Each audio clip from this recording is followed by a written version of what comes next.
Hi, I'm Kelvin Wong. Welcome to my stream room.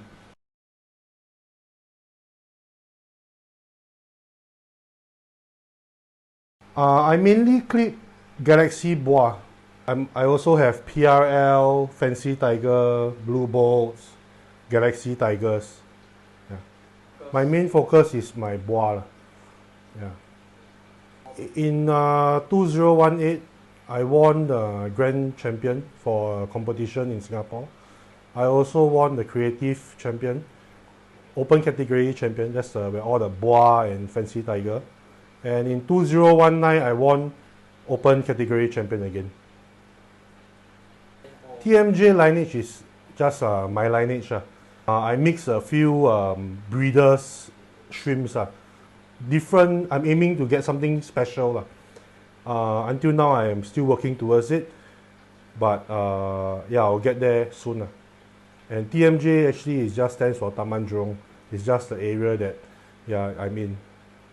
My breeding process, firstly, my tanks are all 2 feet by 1 feet by 1 feet. I feel that is the best size for tank for breeding so far. I've tried other sizes, but so far 2 feet by 1 feet by 1 feet works best for me. Yeah. I'm using ADA soil, which I find is the most stable. It also helps with the green wall and all that. And the undergraver filter. My ADA soil is I put at the back of my tank. In front is ADA powder. ADA powder is just for aesthetic looks.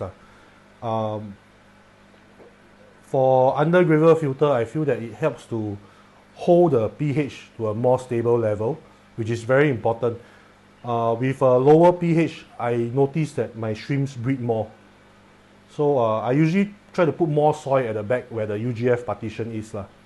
And then other than that, my tank have nothing. I don't put accessories or other like chola wood, elder cones, this kind of thing.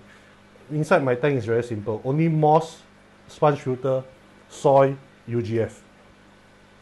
Yeah. My water parameters, for temperature, I try to keep it. Now I'm testing something. I'm trying to keep it lower at about 21, 22. Apparently, it's supposed to breed more females than males. And so far, it's working. I think I got at least 60% females from my offsprings. And for TDS, I keep about 100 to 120. pH, as I said, I keep it lower. Try to be about 5 to 5.5 like that. This pH, I feel that the shrimps breed more. And T5 lighting, yeah, the lighting, I use T5 lighting, non-LED. I feel that the green wall is more evenly spread. I try to keep it on about 10 hours a day. There's no particular schedule. I look at the tank, the amount of shrimps in the tank. If the tank have more shrimps, I'll feed more often. But the most I feed is once a day. I feed those normal tablet, and once a week I will feed spinach, baby spinach, which I find is very important. And for tanks that have a lot of shrimplets, I will put powder food also. So for every batch of shrimps, I will keep all the females. Unless it's very ugly, I will cull. If it's okay, I will keep all. And then the males have to be very, very nice. Mostly my ratio is 5 males to as many females as I want, ranging from 30 to 60 females. But usually every tank have about only 5 males. The main criteria, right? Actually, the confusion is between the Bois and some Galaxy or Stardust. But the main distinctive feature of a Bois is the very big face spots. Very big face spots. That's the most important. The Bois is usually graded from the face spots, mostly from the face spots.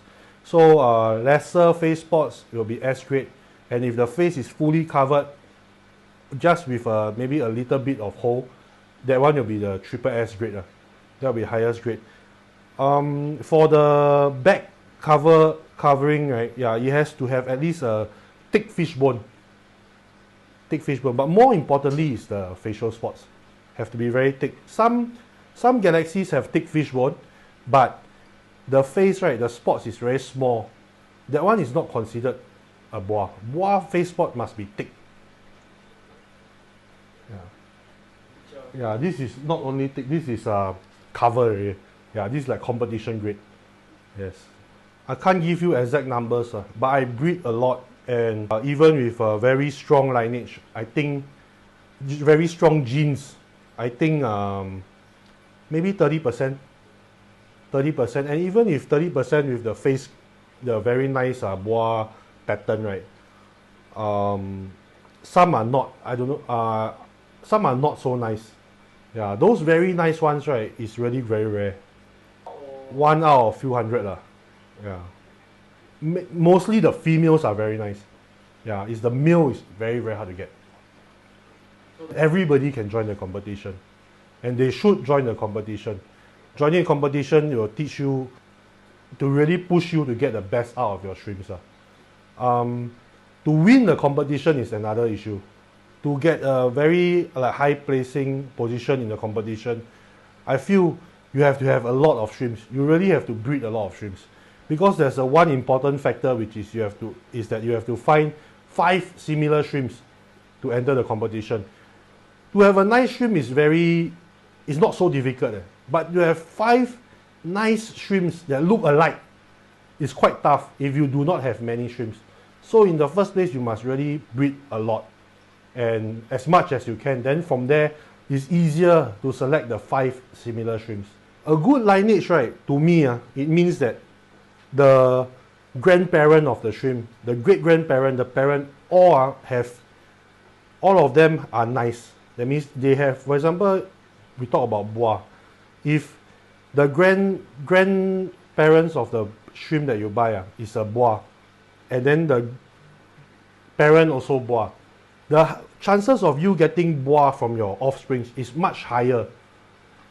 Some people have like a bois, wow, very nice, but it is like maybe just happen to by chance get this one lucky bois from their galaxy breeding, or maybe their stardust breeding. Maybe they were actually breeding stardust, but happen to suddenly born out 1 or 2 shrimps that look like bois.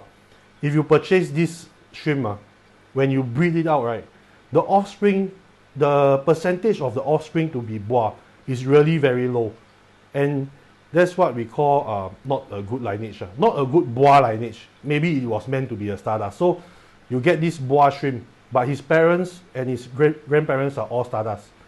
The chances of this shrimp to get stardust is very high, but to born out another bois is very low. So if you are paying a premium price to breed bois, you have to buy one with a good bois lineage. Means the ancestry is all bois.